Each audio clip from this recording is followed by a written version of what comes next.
The Fountain, Day 154, Promise to Obey. If we want to lay hold of the promises, then we must be quick to obey. Oftentimes we focus so much on ourselves being blessed that we forget this key factor. God prefers obedience to sacrifice.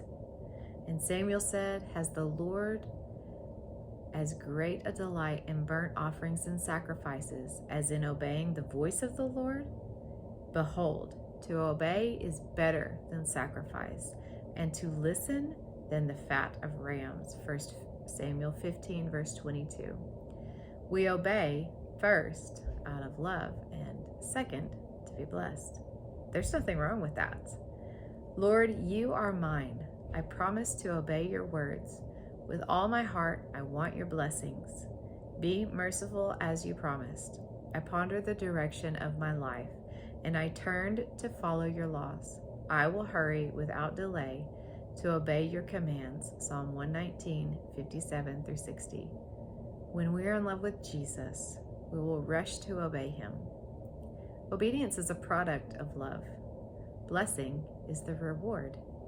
If you realize that you haven't had cause to obey anything lately, then I question whether or not you've been listening very much. When we listen to God, tune our ears to his voice, then obedience becomes a daily affair, a daily blessing, a daily joy-filled sacrifice, a pleasure. It is my honor and privilege to obey God, even when he asks something difficult.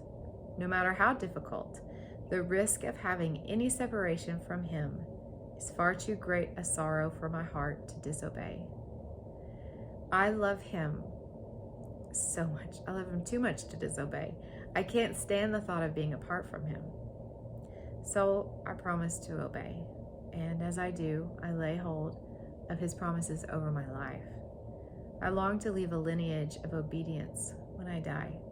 I long to have children who rush to obedience because of their love for him, his good and faithful love, his steady and comforting love, his loving and generous love.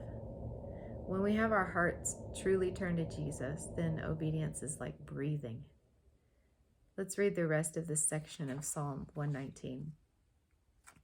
Evil people try to drag me into sin, but I am firmly anchored to your instructions. I rise at midnight to thank you for your just regulations. I am a friend to anyone who fears you, anyone who obeys your commandments. O Lord, your unfailing love fills the earth. Teach me your decrees. Psalm 119, 61 through 64. My closest friends are those who truly fear the Lord, those who obey too.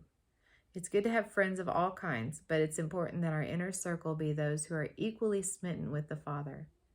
It will encourage our faith, bolster our hearts during trials, and help us to cultivate greater obedience. We hold each other up. It's important for us to surround ourselves with others who are passionate about him, about loving him. A friend loves at all times, and a brother is born for adversity. Proverbs 17, verse 17.